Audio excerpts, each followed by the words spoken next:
Hoy me gustaría hablar del miedo. Estaba reflexionando un poco sobre este tema. El miedo sigue siendo un gran tabú. Es decir, es uno de esos temas, a como lo veo yo, como la sexualidad, que las personas aún no encaran o no hablan abiertamente, sobre todo en Latinoamérica. Por lo tanto, es un tema desde mi criterio bastante desconocido. Y aunque el miedo nos acompaña siempre y es como nuestra sombra, no conocemos mucho sobre él, justamente por no encararlo. Lo que conocemos del miedo es una máscara, y cuando hablamos de él superficialmente, pensamos que es el miedo a hablar en público, miedo al agua, que es mi caso, el miedo a cualquier cosa, incluso también en temas de coaching. Hemos hasta hablado del miedo de una parte buena, que nos ayuda a sobrevivir o a preservar la vida.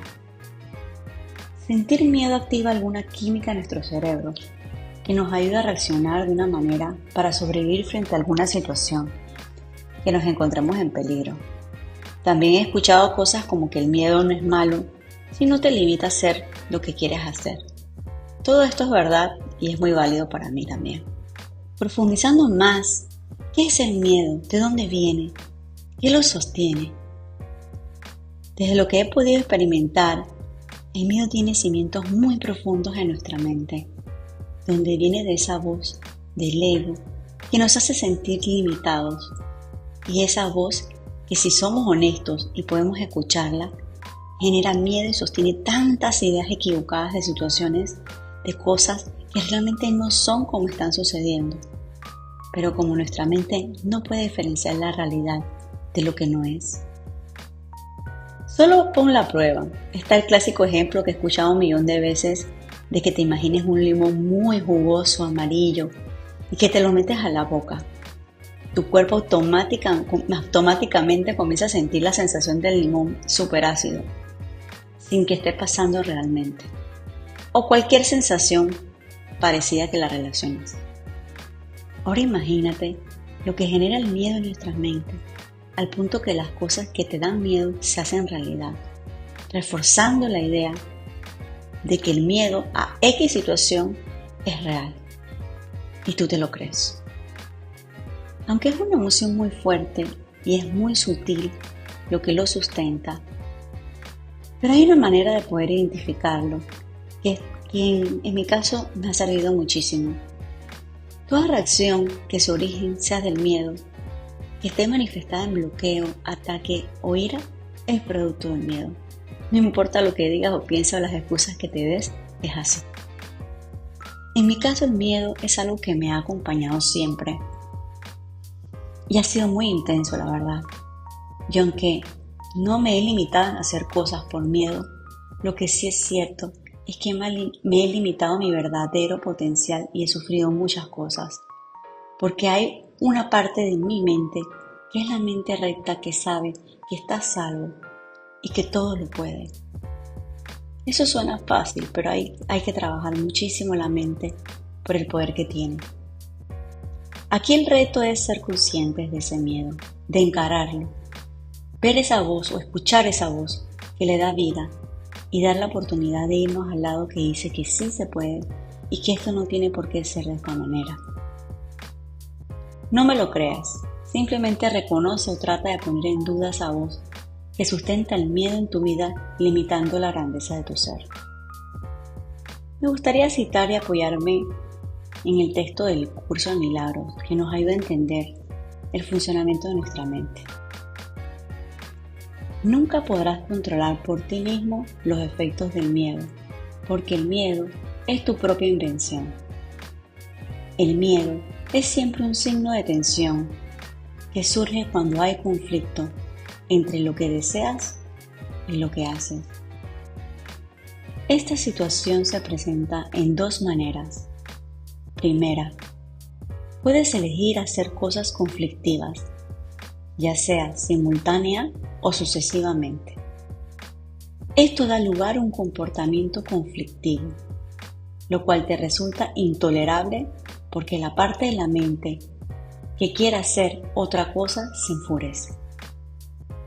Segunda, puedes comportarte de acuerdo a lo que crees que debes mas sin querer hacerlo realmente. Esto da lugar a un comportamiento congruente, pero conlleva gran tensión. En ambos casos, la mente y el comportamiento están en desacuerdo, lo cual da lugar a una situación en la que estás haciendo algo que realmente no quieres hacer. Esto suscita una sensación de coerción que normalmente produce furia y es muy probable que también dé lugar a proyecciones.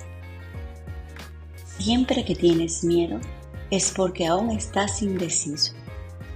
Tu mente se encuentra por lo tanto dividida y tu comportamiento inevitable se vuelve errático.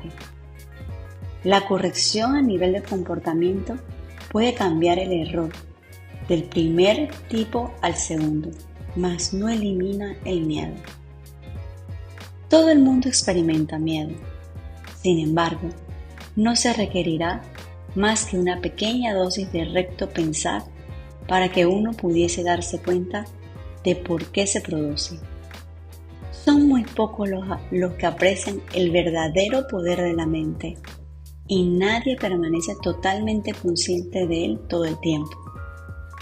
No obstante, si esperas librarte del miedo, hay algunas cosas que debes de comprender y comprender plenamente. La mente es muy poderosa y jamás pierde su fuerza creativa. Nunca duerme. Está creando continuamente. Es difícil reconocer la oleada de poder que resulta de la combinación del pensamiento y creencia, la cual puede literalmente mover montañas. A primera vista, parece arrogante creer que posees tal poder, mas esa es la verdad, la razón de que no lo creas.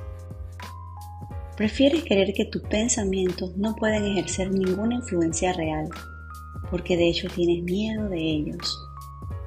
Eso puede mitigar la conciencia de culpabilidad, pero a costa de percibir a la mente como impotente.